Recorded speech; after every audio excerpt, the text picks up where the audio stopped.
তারেক রহমান কখনো ওয়াকারুজ্জামানের বিষয়ে সন্তুষ্ট ছিলেন না, কারণ তিনি মনে করেছেন যে এই যে ওয়াকারুজ্জামান শেখ হাসিনা সরকারের যেদিন পতন হবে সেদিন বিএনপির পাশাপাশি জামায়াতে ইসলামীকে সেনা সদরে ডেকে আনলেন এবং ডেকে আনলেন আরো অনেক অনেক ছোটখাটো ইসলামপন্থী দলকে, ডেকে আনলেন ওই ছাত্র আন্দোলনের সমন্বয়কারীদের এবং এমন বুদ্ধিজীবীদের মানে আসিফ নজরুলের মতো যারা কিনা নিজেরাই প্রধান উপদেষ্টা বা উপদেষ্টা হয়ে বসতে চান। এসব করে একটা অরাজনৈতিক সরকারকে দীর্ঘ সময় ক্ষমতায় রাখার ব্যবস্থা করেছেন ওয়াকারুজ্জামান নিজে। বাংলাদেশে সাবেক প্রধানমন্ত্রী শেখ হাসিনার নিযুক্ত সেনাপ্রধান ওয়াকারুজ্জামানের সময় ফুরিয়ে আসছে।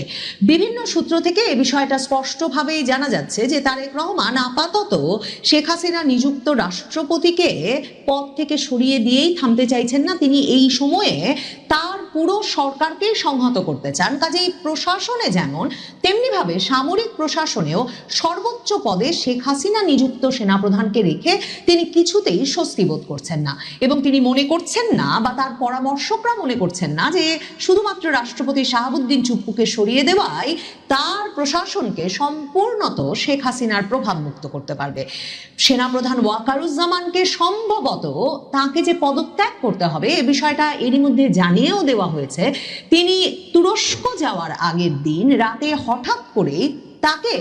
তারেক রহমানের অত্যন্ত ঘনিষ্ঠ বিশ্বাসভাজন তার প্রতিরক্ষা উপদেষ্টা ব্রিগেডিয়ার জেনারেল অবসরপ্রাপ্ত শামসুল ইসলামের বাড়িতে নৈশভোজে ডাকা হয়। এই নৈশভোজের আগে কোনো পরিকল্পনা ছিল না। হঠাৎ করেই শামসুল ইসলাম ভারতে ঘুরে আসার পর এবং ভারতে অজিত দোভাল ভারতের জাতীয় নিরাপত্তা উপদেষ্টা তার সঙ্গে একটা সংক্ষিপ্ত বৈঠক বিমস্টেক ভুক্ত দেশগুলোর জাতীয় নিরাপত্তা উপদেষ্টাদের বৈঠকের সাইডলাইনে করতে পারবার পর ব্রিগেডিয়ার জেনারেল শামসুল ইসলাম যে ফিরে এসে ওয়াকারুজ্জামানের সঙ্গে এই সাক্ষাৎটি করা অত্যন্ত গুরুত্বপূর্ণ মনে করলেন। ওয়াকারুজ্জামান তুরস্ক চলে যাওয়ার আগে সেটাকে অনেকেই একটা খুব গুরুত্বপূর্ণ ইঙ্গিত বলে মনে করছেন। বিশেষ করে 20 তারিখে ওয়াকারুজ্জামান তুরস্ক চলে যাওয়ার পরই বাংলাদেশ জুড়ে এ খবর চাউর হয়ে যায় যে রাষ্ট্রপতি শাহাবুদ্দিন চুপ্পুকে পদ ছেড়ে দিতে হবে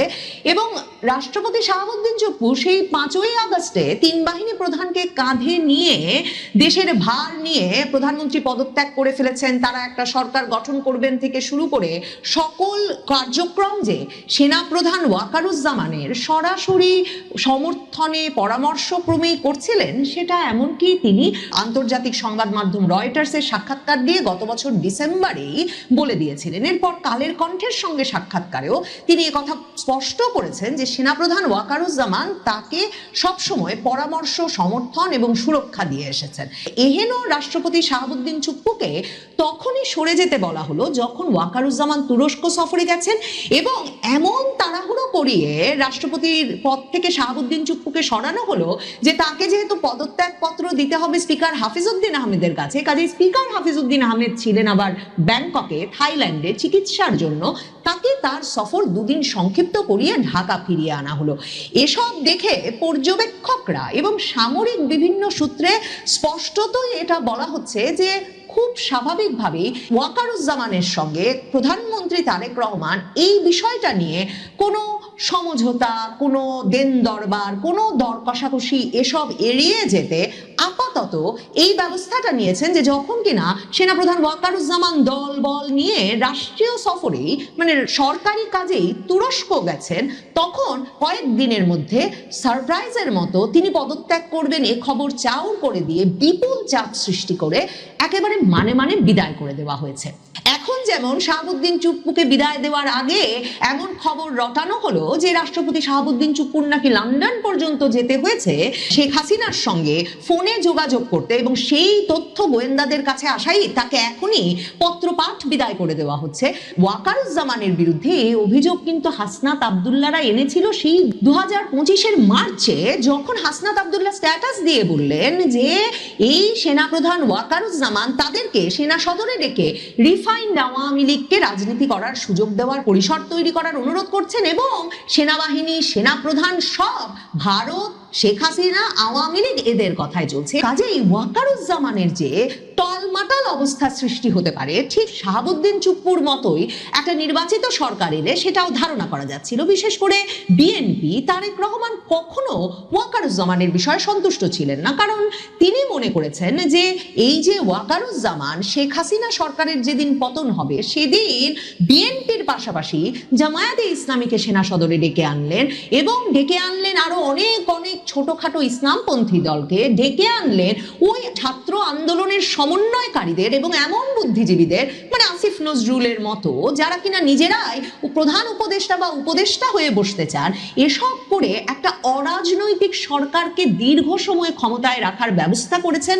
ওয়াকারুজ্জামান নিজে। ওয়াকারুজ্জামানের কারণে জামায়াতে ইসলামী 2024-এর 5ই আগস্টের পর বিএনপির যখন একার মাঠ পাওয়ার কথা ছিল তখন এত বড় রাজনৈতিক শক্তি হয়ে উঠেছে। নতুন রাজনৈতিক শক্তি হিসেবে জন্ম হয়েছে নাহিদ ইসলাম, হাসনাত, সার্জিস, আসিফ মাহমুদের জাতীয় নাগরিক পার্টি সরাসরি ইউনূসের তত্ত্বাবধানে সরকারের পৃষ্ঠপোষকতায়, যে সরকারটা ওয়াকারুজ্জামান নিজে গঠন করে দিয়েছিলেন। তারেক রহমান যে সন্তুষ্ট না ওয়াকারুজ্জামানের ওই সরকার গঠন নিয়ে, সেটা কিন্তু অনেক দফায় বিএনপির তরফে সালাউদ্দিন আহমেদ এবং কি 2025-এ কয়েক দফায় মির্জা ফখরুল ইসলাম আলমগীরও বলেছেন যে তারা জানতেন না, তারা রাজি হয়েছেন কিন্তু তারা জানতেন না যে ইউনূস সাহেব এসে অন্তর্বর্তীকালীন সরকারের প্রধান উপদেষ্টা হবেন। তারা জানতেন না ছাত্ররা সেই সরকারে একটা পদ নেবে এবং তারাই আবার রাজনৈতিক দল গঠন করে পরবর্তী নির্বাচনে অংশ নিতে চাইবে। সালাউদ্দিন আহমেদ বারবার বলেছেন তারা জানতেন না এমন একটা সরকার সামনে চলে আসবে যারা এসে এই তরুণরা বারবার বলবেন নির্বাচন চাই না, সংস্কার আগে তারপরে নির্বাচন, এই একই কথা জামায়াতে ইসলামীও বলবে। এবং তারা জানতেন না যে অন্তর্বর্তীকালীন সরকারের সময়টায় প্রশাসনে, বিচার বিভাগে সকল গুরুত্বপূর্ণ পদে বিএনপিকে জামায়াতে ইসলামীর সঙ্গে পদ ভাগাভাগি করে নিতে হবে এবং এখন পর্যন্ত সেই ভাগাভাগির রাজনীতি করে যেতে হবে। যখন বিএনপি মনে করত যে 16-17 বছর ধরে আওয়ামী লীগ বিরোধী রাজনীতির নেতৃত্ব দিয়ে আসার পর আওয়ামী লীগ সরকারের যেদিন পতন হবে সেদিন বিএনপি একটা নিরঙ্কুশ ক্ষমতার কেন্দ্রে বসবে। কাজেই ওয়াকারুজ্জামানের ওই যে সকল রাজনৈতিক দলকে ডেকে এনে পরবর্তী অন্তর্বর্তীকালীন সরকার গঠন বিষয়ে আলোচনার নামে ইউনূস সাহেবকে বিদেশ থেকে উড়িয়ে এনে একটা অরাজনৈতিক সরকার এবং তাতে ছাত্রদের অন্তর্ভুক্ত করে দেওয়ার ফর্মুলাটাতে যে তারেক রহমান সন্তুষ্ট নন তার প্রমাণ। ওই কাজটা করতে ওয়াকারুজ্জামান সেনা সদরে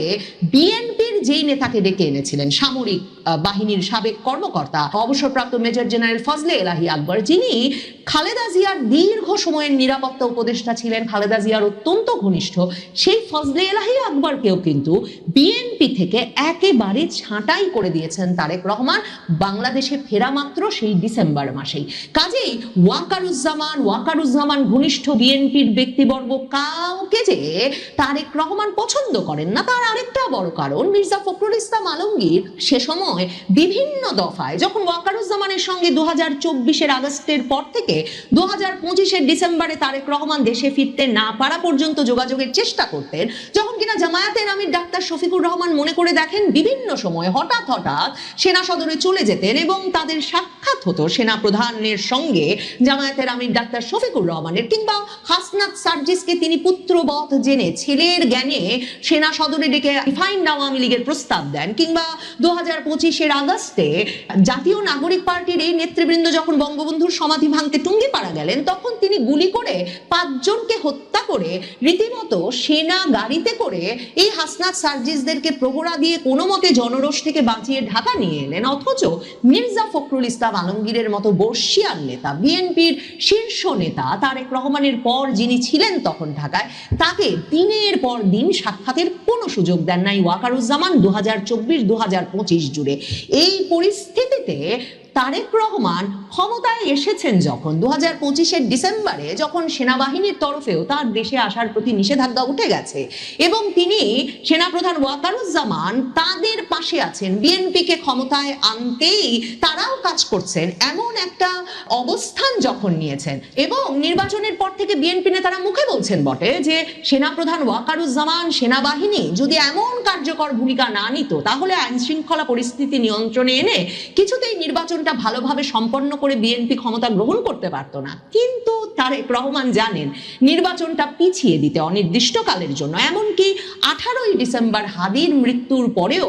ঢাকা শহর জুড়ে কি ধরনের তাণ্ডব ঘটানো হয়েছিল। ঢাকা শহর জুড়ে প্রথম আলো, ডেইলি স্টার, ছায়ানট ভবনে। কাজে তারেক রহমান জানেন ওয়াকারুজ্জামান যে কোন দলে খেলছিলেন সেটাতে কিছুতেই বিশ্বাস রাখা যায় না। তিনি যেমন 2024 সালের আগস্টের 3 তারিখেই যে সিদ্ধান্ত নিয়ে ফেলেছেন তিনি শেখ হাসিনার দলে খেলবেন না, সেটা